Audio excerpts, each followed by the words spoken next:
This week on Comedy Hype News, CJ and Sade touch on the conversation involving Gayle King's interview with Lisa Leslie regarding pick-me Negroes in entertainment.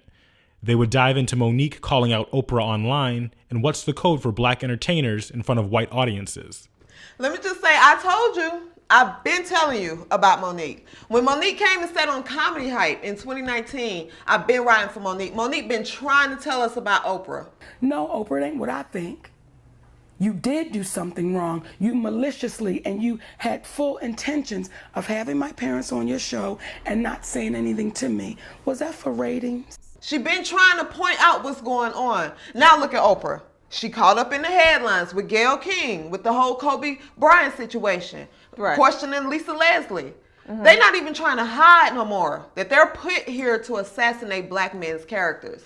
Your timing was awful. Yes. The way it was worded was awful. And then just the push, you know. Keep pushing. It confirmed that you had a certain motive. You had a certain agenda that you were put there to push. But Oprah used to do the same thing. What Monique was talking about. Mm-hmm. When Monique said, I told you not to have my family on your show. Mm-hmm. Oprah went and put the family on the goddamn show anyway. Mm-hmm. You get what I'm saying? Mm-hmm. So it's more so as far as Monique been trying to point out these pick-me Negroes. And let me be clear, when you talk about the pick-me Negroes, we're talking about the certain black man or woman that's pushed to the forefront that look like us and is chosen to represent us, but really you're not for us. So you're used as that vessel to push certain agendas, but at the same time to get us on your side.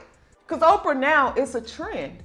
It's a trend, right? We're all seeing it now. Mm-hmm. And it was Michael Jackson. Mm-hmm. It was Bill Cosby. It was she dove into Russell Simmons. You know? It's a trend, and now you have her sidekick Gayle King that comes on and do the same thing to Kobe Bryant. So it makes you question, where are these people coming from? Like, where did Gayle King come from? Where do we know her besides being Oprah's friend? Mm-hmm. But we didn't listen to Monique, and this is the thing, because Monique she represented us. She was for black people. Hell, she was in the color purple. Right? You know what I'm saying? So it's like, it was Oprah.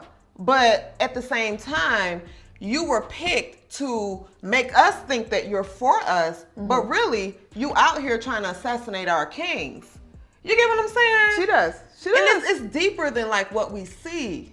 Bill Cosby's wife came out and she called it out. No. I ran across what she posted on Instagram. Y'all brought out Camille Cosby. This lady been minding her business for years. Right. But no, she did go on Instagram. She said, history repeats itself again, and multiple more agains. The relentless, stereotypical portrayals of people of color, and I will specify African-American men for the purpose of this statement, and the ever-present, unproven accusations of black men as sexually deviant, brutal black bucks are repetitive obsessions in most general media. Their messengers are all too enthusiastically ready to disseminate the particular horrific racist imageries that are forever the demonization of black men. The media's current attempts to supersede Mr. Kobe Bryant's celebrated history with an old case that was unproven and dismissed are downright parasitic and cruel. And the media's numerous messengers are participants in that deplorable behavior and disrespect for Mr. Bryant's wife, children, and family. Anyone who has suddenly lost a spouse, child, or loved one intensely knows the emotional, penetrating traumas of that kind of shock. I certainly do. Camille Cosby.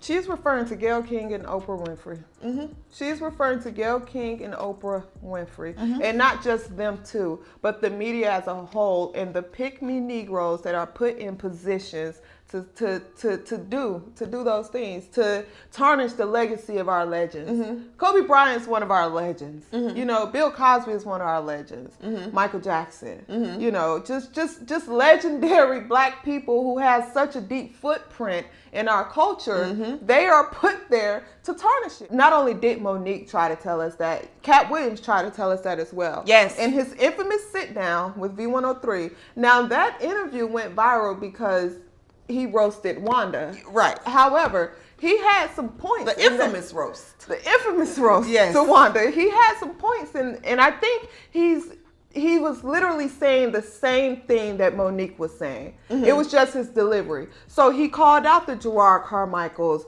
the Hannah Buress, the Kevin Hart, Tiffany Haddish, that they're Pick Me Negroes. Right, that they're put in a certain light and they reach a certain level of success because they play it safe. They don't call out what's going on in the industry. And the thing is, with the Gerard Carmichael, you have to ask, like, where did he come from?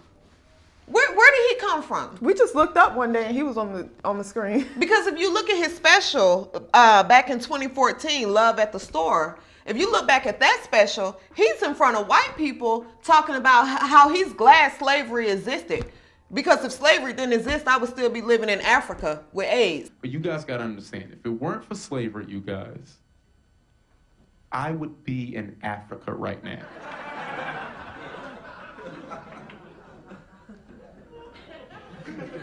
Africa.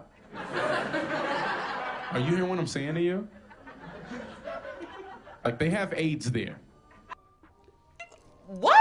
That was very tasteless to say. But you go in an interview and say, oh, I don't switch up my content because black people are very smart. Black people, they know what's going on. You wouldn't dare say that in front of black people. He wouldn't say that in front of a black audience. You would never say that in front of black people. But he did say, though, he said he's consistent on every stage. He a lie. He did say he doesn't switch up his material or his content based on the Gerard audience. Carmichael a lie because he stood in front of white people and told that slavery joke. He glad slavery existed. So it's back to our point. He's put there to say those kind of things to amuse the whites. He has specials. They're giving the movie roles, the specials, the shows, the limelight. But here's the thing. Power. We have to identify people like Gerard Carmichael, right? Because he's smart. He knows that us as black people, we're emotional. We react off emotions. So go back to what Jamie Foxx said in the roast. Let me talk about our struggle. That'll get him over, which is what he did in the Carmichael show. He would drop gems in the Carmichael show and make us think, oh, okay, he won us, right? But you go in front of white people and tell a joke like that. So it's more so of the industry know who to put on these big platforms. They know who to give these specials to. They know who to give all this money to and put in the forefront. They know who to give the platform to. Absolutely. Take a look at Key and Peele, for instance, right? They replaced the Chappelle show. Right. Because they did what Chappelle said he didn't want to do.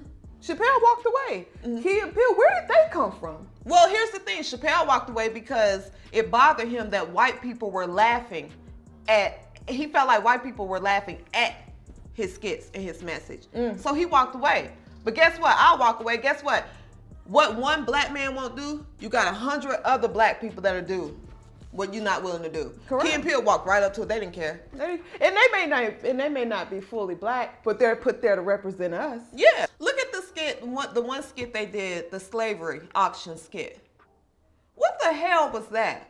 Right? It was what Dave Chappelle wouldn't do. Right. But then it's cool. It has some humor to it. I'm not going to lie. But I don't feel comfortable seeing you do this. But y'all have white wives. Exactly. Y'all have white wives. And here's where the manipulation kicks in. You have Jordan Peele that's a part of a skit like that, but he comes out with the movie called Get Out, who has such a strong message. You know, how black people are trapped in these white spells. It's for the money. In Hollywood.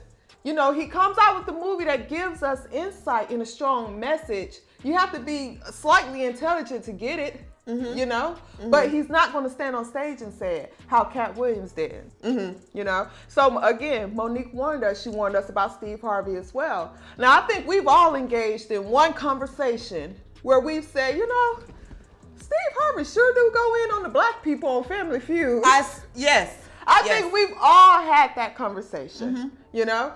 But the thing is, I think what comes to question is, as far as those pick-me Negroes that are put on these huge platforms, those are the pick-me Negroes that are put in place to represent us, right? So even just being out on the comedy scene, I'll go into like a white room or a mainstream room, whatever you want to call it. There's this energy in the air before a black comedian goes up, where white people, you can tell they're like, I hope he don't go up there and talk about us killing y'all for no reason.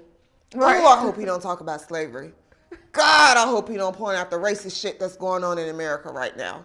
So as soon as you get that pick-me Negro on the stage that go up and talk about, make fun of us or black people, it's a, whew, I can sit back and have a drink and enjoy the show. Right. Woo.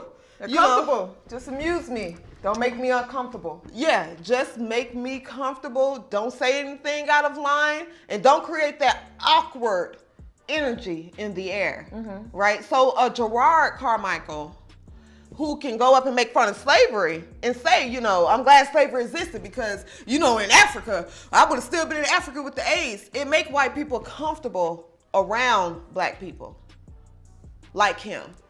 So he looked like us. He's put in a position to represent us, but you're not for us.